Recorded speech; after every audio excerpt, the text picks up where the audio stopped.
అవతార పురుషుడికి సద్గురువుకి ఉన్నటువంటి భేదాన్ని తెలియపరిచేటువంటి ఒక చర్చను ఈ రోజు చేపడదాం. అవతార పురుషుడు ఈ మొత్తం సృష్టికి తండ్రి పాత్రను ఎలా పోషిస్తాడో తెలుసుకుందాం. ఒక వ్యక్తి ఉన్నాడు, అతడి మల్టీ మిలియనియర్. అతను బొంబాయిలో పెద్ద వ్యాపారంలో తలమునకలే ఉంటాడు. కానీ తన స్వస్థలమైన ఒక గ్రామంలో తన 12 ఏళ్ల బిడ్డని చదివిస్తూ ఉన్నాడు. అతనికి బాగా తెలిసినటువంటి నమ్మకం ఉన్నటువంటి ఒక 5 ఉపాధ్యాయులకు ఆ కుర్రాడి బాధ్యతను అప్పగించాడు. ప్రతిరోజు తన వ్యాపార లావాదేవీలన్నీ ముగిశాక రాత్రి ఈ 5తో మాట్లాడుతూ ఉండేవాడు. ఎలా ఉంది మా వాడి పరిస్థితి, అన్ని బాగా చదువుకుంటున్నాడా, ఆరోగ్యం బాగుందా, ఏమీ ఆలోచించవద్దు, ఎంత అవసరమైతే అంత పంపిస్తాను, నాకేమి లోటు లేదు అని ఆ కుర్రాడి బాగోగులన్నీ కూడా చూసుకుంటూ ఉంటాడు. కానీ అతను అంత బిజీగా ఉండడం వల్ల ఏడాదికి ఒక్కసారి తన బిడ్డను చూడడానికి వస్తాడు. ఫోన్ చేసి చెప్పాడు, నేను నెక్స్ట్ వీక్ వస్తున్నాను నా బిడ్డని చూడడానికి అని. ఆ 5 ఉపాధ్యాయులు ఆ కుర్రాడికి చెప్పారు, నాయనా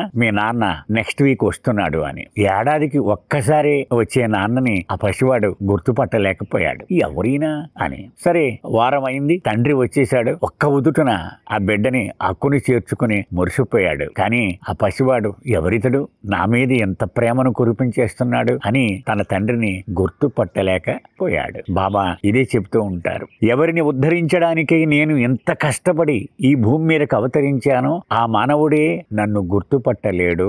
ఎంత దయనీయమైన పరిస్థితి. ఆ తండ్రి మల్టీ మిలియనియర్, అతనికి ఏమీ లోటు లేదు, కానీ తన బిడ్డ తనను గుర్తుపట్టలేకపోతున్నాడు. ఎంత బాధ. అందుకే బాబా అంటారు, your ignorance is my suffering. అంటే నన్ను గుర్తుపట్టలేని నీ అజ్ఞానమే నా బాధకు కారణము. సరే ఆ కుర్రవాడు రుజువులు అడిగాడు, నా తండ్రివని రుజువు ఉందా అని. ఎలా రుజువు చేయగలడు? ఆ కుర్రవాడికి అర్థమయ్యేలా. ఆ కుర్రవాడు గుర్తించే వరకు తండ్రి ఉండలేడు కదా, అంచేత వెళ్ళిపోయాడు. 2-3 రోజులు ఉండి ఈ కుర్రవాడు తర్వాత కొద్ది రోజులకు బ్యాంకుకి వెళ్లి పాస్బుక్ ఇచ్చి దాన్ని ఎంత నిలవ ఉందో చెప్పమన్నాడు. 1,01,000 ఉంది అన్నారు బ్యాంకు వాళ్ళు. లేదు 1,000 ఉండాలి నాకు అన్నాడు ఈ కుర్రవాడు. లేదు నాయన, కొద్ది రోజుల క్రితం ఒక పెద్ద ఆయన వచ్చాడు, మీ నాన్నట అతను, నువ్వు గుర్తు పట్టలేకపోయావాట, చాలా గెలగెల్లాడిపోయాడు అతడు, నీకు అవసరం ఉంటుందేమో అని నీ అకౌంట్ లో 1,00,000 రూపాయలు వేసి నీకు అవసరమైనప్పుడు అది వాడుకోనియమని చెప్పారు అని బ్యాంకు వాళ్ళు చెప్పారు. ఆ సమాధానం విని చాలా బాధపడ్డాడు ఆ పసివాడు. అయ్యయ్యో